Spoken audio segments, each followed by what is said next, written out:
The BBC presents Jet Morgan in Journey into Space.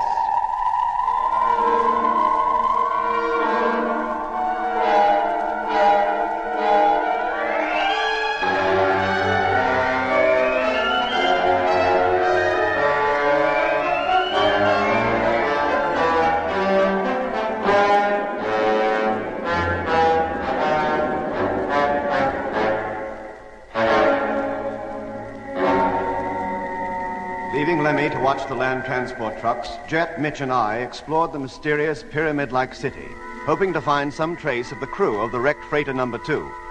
But once Lemmy was alone, we heard him calling for help. The base of the pyramid was at least a mile square, and at the time of hearing Lemmy's cries, we were on the far side of it. By the time we returned to where Lemmy had been left, he had disappeared.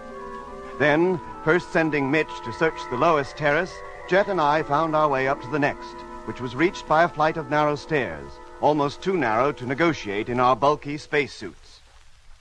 Well, Doc, how does it look? No different from down below. Not in this direction, anyway. And in the up. Good heavens, Doc, look! Along there, almost at the corner. Huh? It's Lemmy.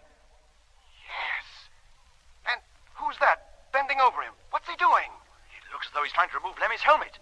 Oh, what's he trying to do? Kill him? Whoever he is, he's wearing a crew suit. There, he's seen us. He's getting up. Doc, do you see who it is? It's McLean, the pilot of number 2. But how can he be alive? How does he breathe? What do you mean? What, don't you see, Doc? He's not wearing a helmet. Come on. Jet, don't run. You'll damage your suit. Slow down. But McLean, he's running away. How else can I catch him? Slow down, Jet. Take it easy, for goodness sake. But if he gets away, we may never find him again. What does it matter? Lemmy is more important. Let's see to him first. All right, Doc. Lemmy, it's Jet. What happened to you? Well, he seems to be out cold. How about his helmet? Is it still in place? Yes, Doc. The catch has been opened, but the helmet's still airtight. Seems we came up here just in time. Hello, Jet. Hello. Hello, Mitch. Oh, what's all the commotion? Have you found him? Yes, Mitch. Call off your search and go back to the trucks. How is he? Where did he get to? He was on the upper terrace, and he's out cold. Huh. You must be closer to the trucks than we are, Mitch. Open up the living quarters of number 2, will you? We'll take him in there. Right.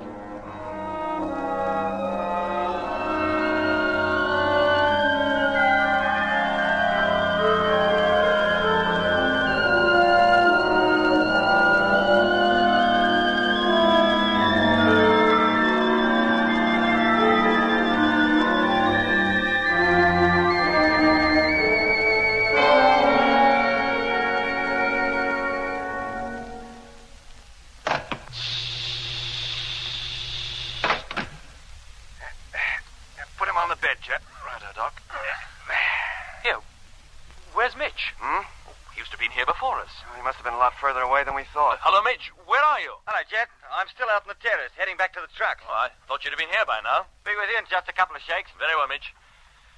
Now, Doc, can I give you a hand? I'll get your suit off first, Jet. All right, that's my helmet removed. Mine, too. You give it to me, Doc. I'll stow it away for you. Thanks. And your suit, too. As soon as you've got it off, get to work on Lemmy. Sure.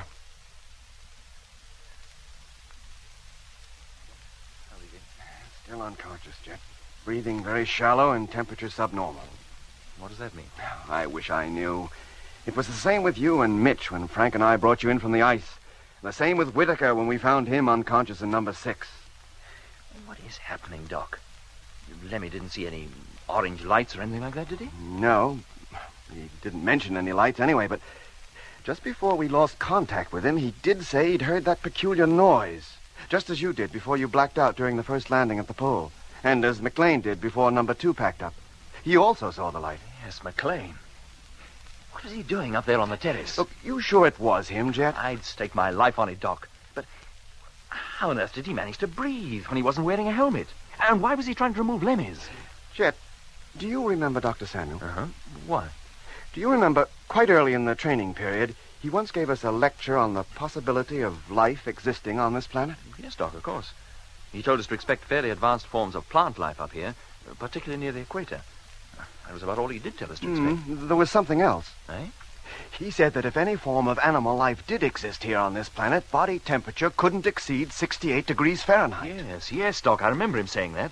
But he also said not to pay too much attention to it, as there could be no animal life up here anyway. I'm beginning to think that's one thing we'd better start paying a lot of attention to. How do you mean? Because, Jet, look, whenever you, Mitch, Lemmy, or anybody else has been affected by either a mysterious light or sound, you've all lapsed into unconsciousness and your body temperatures have dropped to abnormally low figures. Fortunately, somebody has always been close at hand to drag you back to warmth and safety. You mean somebody or something might be able to condition our bodies so that we could live quite normally in the Martian atmosphere? That's too fantastic for words, Doc. Yes, it's becoming clearer to me now. Whitaker was a man already under the control of some powerful influence that used him as a tool, that somehow contrived to get him into one of our ships in the hope that he would wreck the whole project. That's why there was no record of his ever being to the astronautical college. But Whitaker was a normal human being, Doc. No, not normal, Jet. Far from it. For 47 years, he was just a name in the Bureau of Missing Persons, and then in 1971, he suddenly turns up as a member of our space fleet. Then where had he been during those 47 years? Up here, on Mars. What? Yes, Jet. Walking around, breathing the Martian atmosphere just as McLean is doing now. You mean McLean has already been conditioned? Has become another Whitaker? And that Lemmy, if we hadn't found him in time, would... Yes. Or at least that's how it seems to me. Well, let us assume that's true. In the case of McLean, at any rate. Well? He was already here on Mars, but how did Whitaker get up here? He was kidnapped and brought here. In 1924, when space travel was no more than a wild dream. That ship that visited number 2 and carried off the crew was no wild dream, Jet. You mean you think it's capable of reaching Earth? I don't know. Oh, Doc. All I do know is that Mars is a planet at least as old as the Earth, maybe millions of years older. If it has no animal life now, it did once, Jet. How else can you account for that city out there? Well, if you ask me, that place is thousands of years old, built when life on Earth was in its early stages of evolution, when Mars was probably a planet teeming with all kinds of life, just as Earth is now. You mean there were advanced civilizations up here? Probably still are. Don't you see, Jet? Mars is a dying planet. It can't support life in abundance anymore.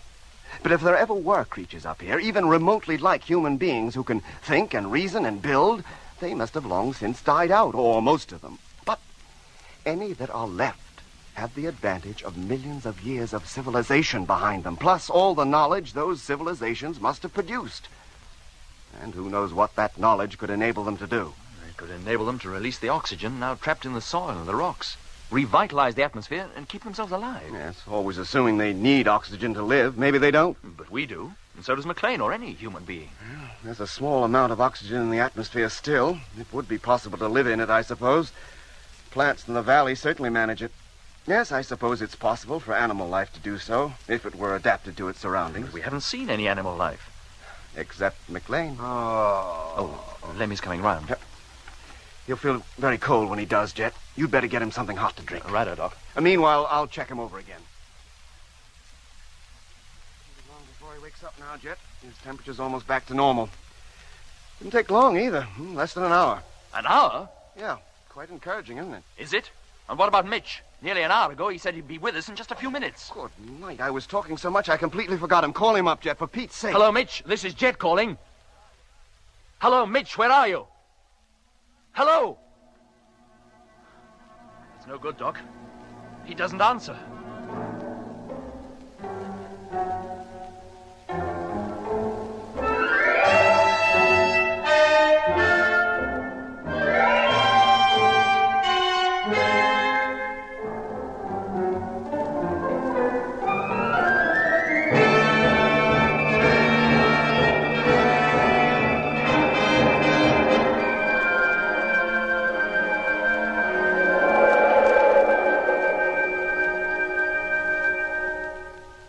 I must go out there, Doc.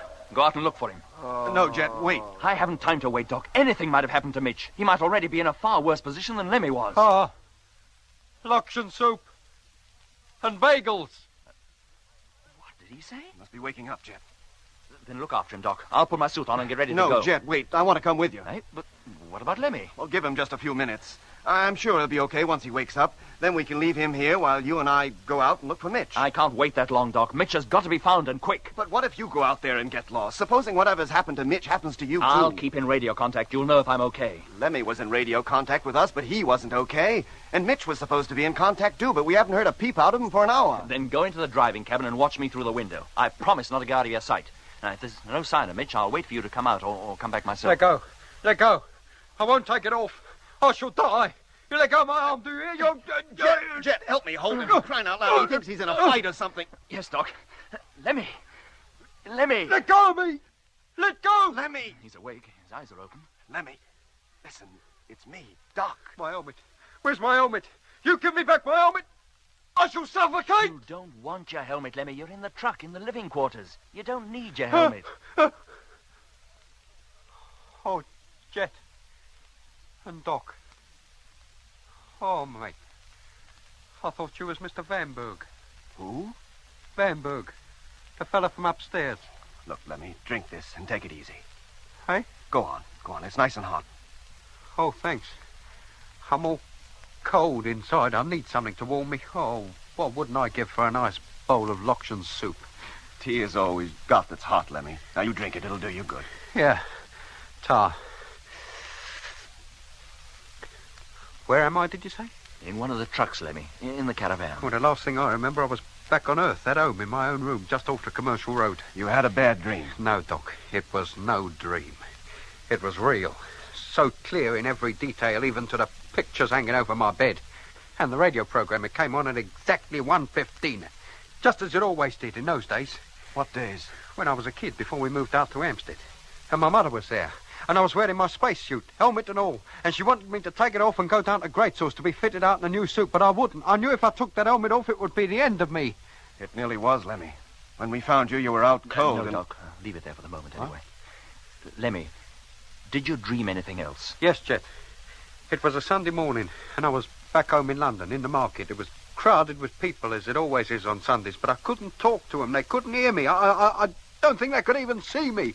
But a voice from nowhere kept talking to me, telling me to go on to Bernstein's, where I could get some soup and some bagels and schmaltz, which I'm very fond of. But, Lemmy, if you were dressed in your spacesuit, how could you have eaten it? He told me to take my helmet off, but I wouldn't.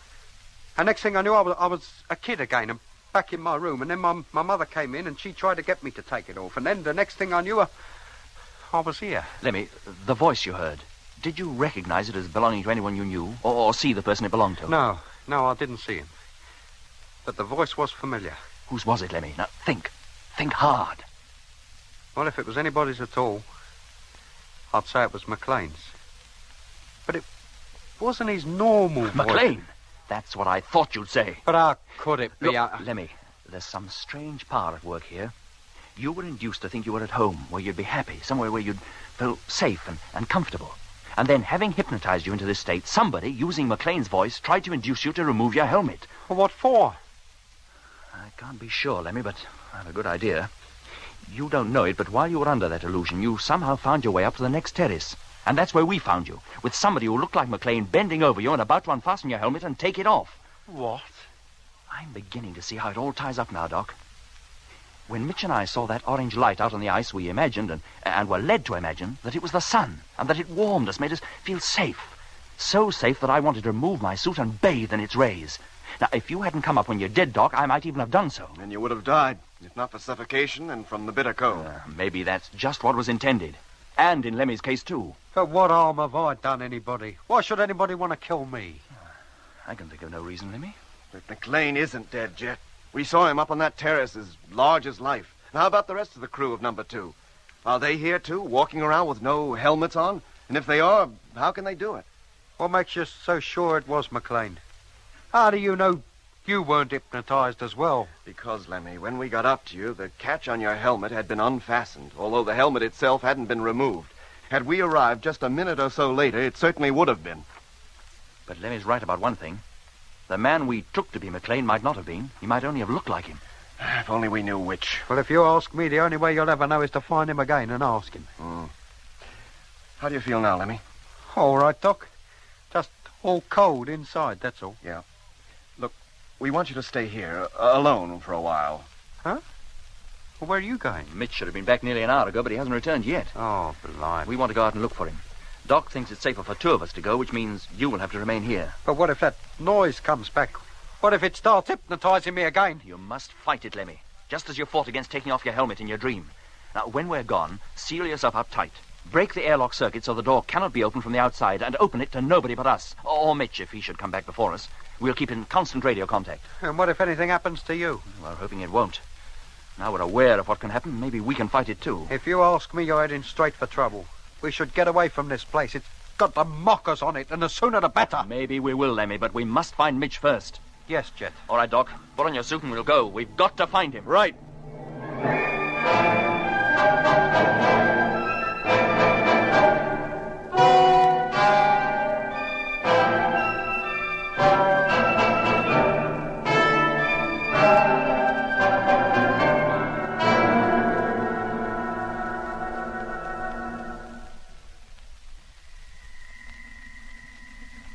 What had happened to Mitch?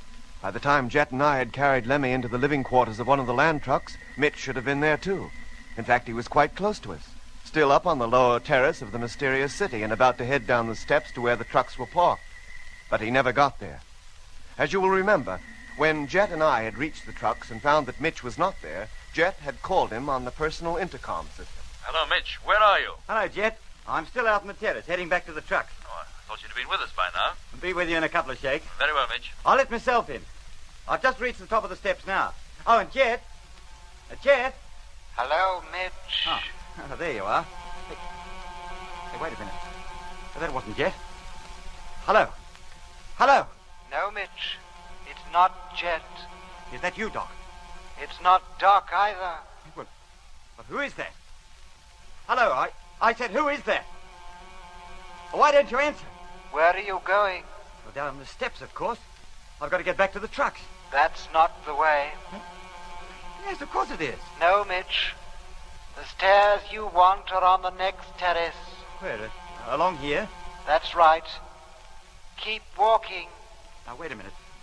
I'm sure it was this way I came. These are the steps. Here, what are you doing? They cut it out. Oh, for Pete's sake, what's happening?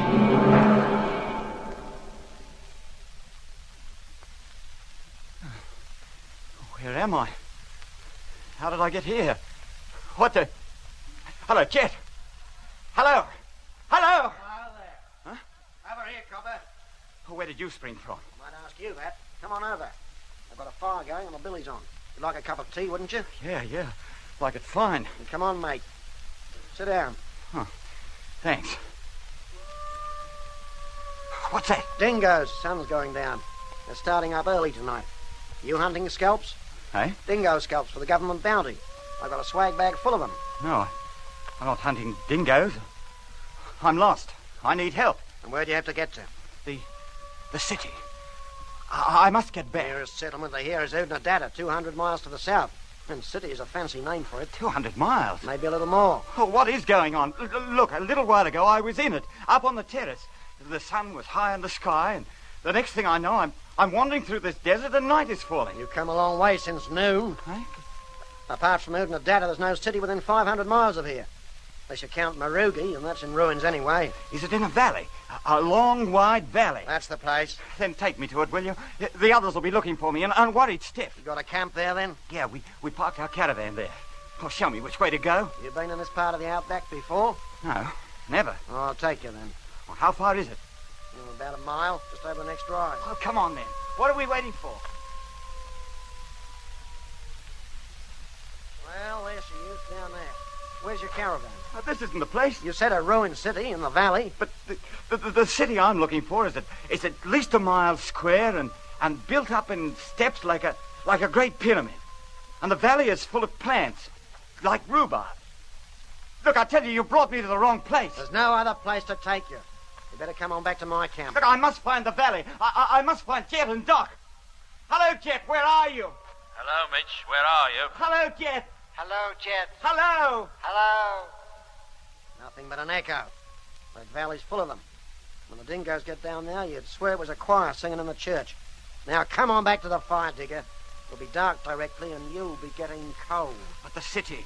I must find the city. You can find it tomorrow. Now sit down. Put this blanket round your shoulders. Thanks.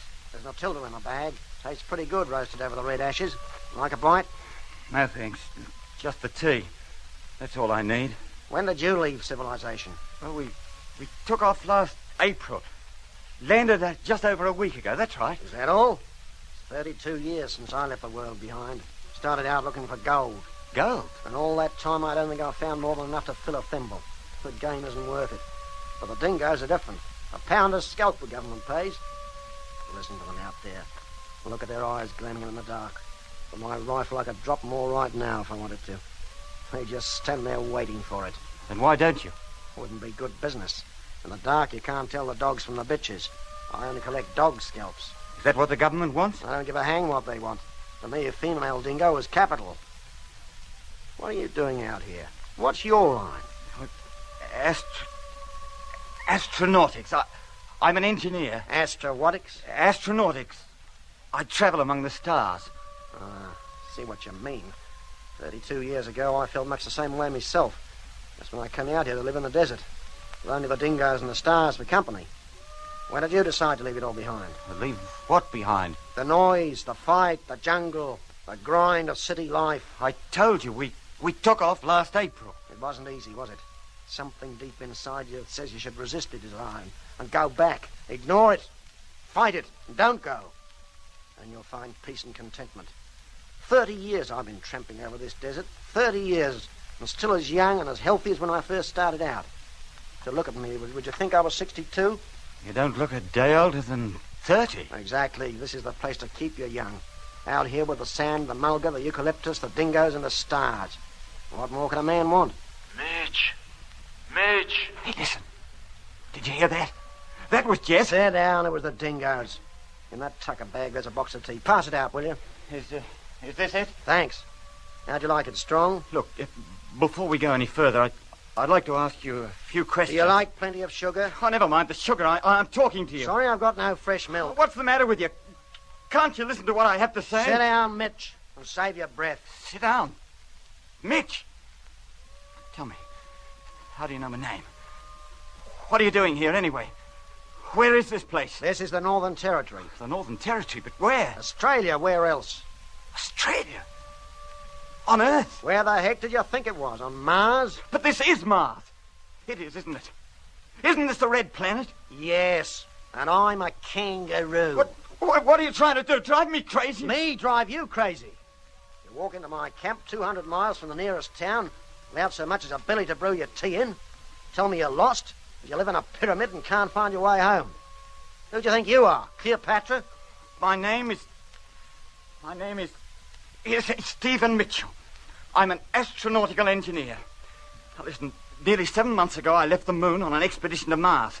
A week ago I landed in the southern ice cap and with 3 other members of my ship's crew began to explore this planet.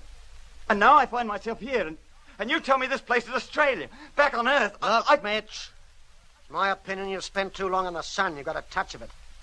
Not many miles from here, there's a cattle station run by a farmer and his wife. Tomorrow I'll take you there and they'll call up the flying doctor and get him to look you over.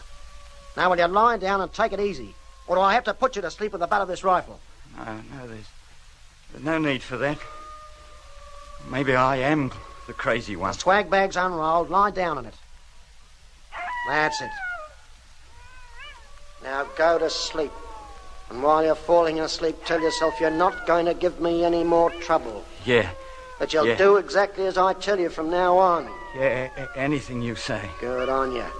I feel so tired. Awful tired. Good, then go to sleep. Tomorrow everything will be all right. Tomorrow everything will be all right. Tomorrow everything will be all right. Tomorrow everything will be all right. Tomorrow...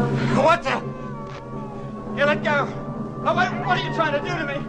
Will you kill me, you big galah? Let go! Help! Help! Yeah! Help!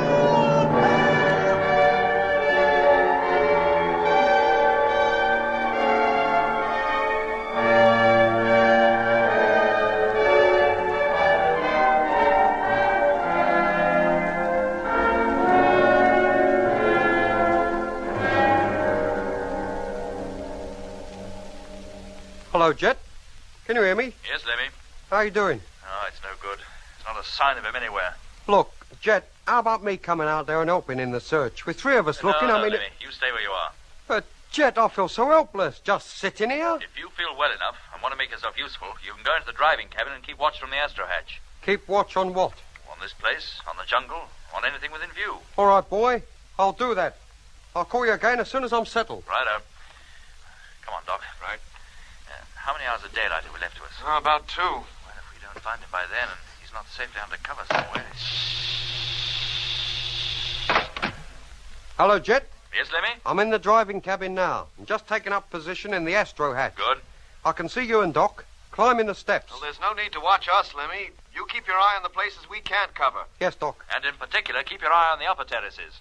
Let's get going, Jet. Time is definitely against us now. Let's look at the spot where we found McLean bending over Lemmy. No, Doc. Let's start this way. Hello, Jet. Hello, Lemmy. Jet, he's here. Mitch, I can see him. Where, Lemmy? Walking along the path that runs along the lowest wall. Where are you now? Round on the far side of the second terrace. Are you sure it's Mitch? Well, he's seen me and he's waving at me. Who else could it be? Hello, Mitch. Can you hear me? Hello, Mitch. Why doesn't he answer?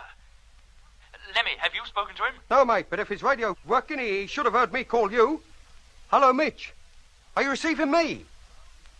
Hello? He doesn't seem to hear the ship's radio either. How far away is he? Only about a couple of 100 yards. Hey, wait a minute. What's up, Lemmy? He's waving his hands about. Waving? Like he was a tic-tac man at the dogs. How do you mean? Oh, blimey, and no wonder he's trying to tell me his radio's out of action. No wonder he doesn't answer our calls. Look, I'd better get back into the main cabin, Jet. Get ready to let him in. Very well, Lemmy. Doc and I'll get back as quickly as we can. Come on, Doc. Right. Well, thank goodness we found him at last. And just in time, too. Another half an hour and the sun would have set in our hopes of finding Mitch with it. Oh, the first thing to do is to reconnect the door circuit so he can let himself in. Yeah, that's it. I wonder where he's been and what kept him so long. Must have been in some trouble for his radio to be on the blink. Hello, Lemmy. Yes, Jet? Has Mitch reached the truck yet? No, but he can't be far away. What's that knocking? Huh? Oh, that's him knocking on the door. Who does he think he is, the milkman? He must think the circuit's still broken. I'll open the main door for him, Jet, and then... Oh, he's doing it himself.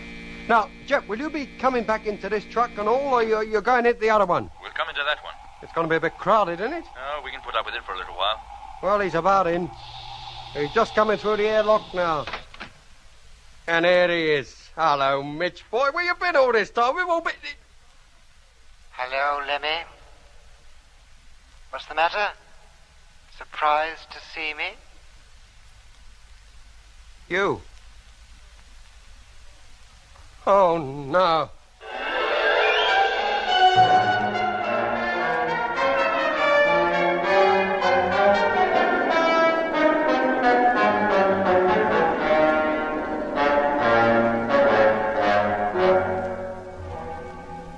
In episode 14 of Journey into Space, you heard Andrew Foles as Jet Morgan, David Kossoff as Lemmy, Guy Kingsley Pointer as Doc, Bruce Beebe as Mitch, and with David Jacobs and John Casapan.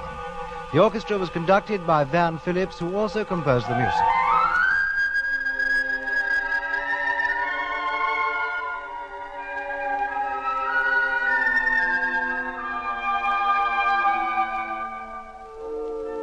Journey into Space is written by Charles Chilton and produced by him in the London studios of the BBC.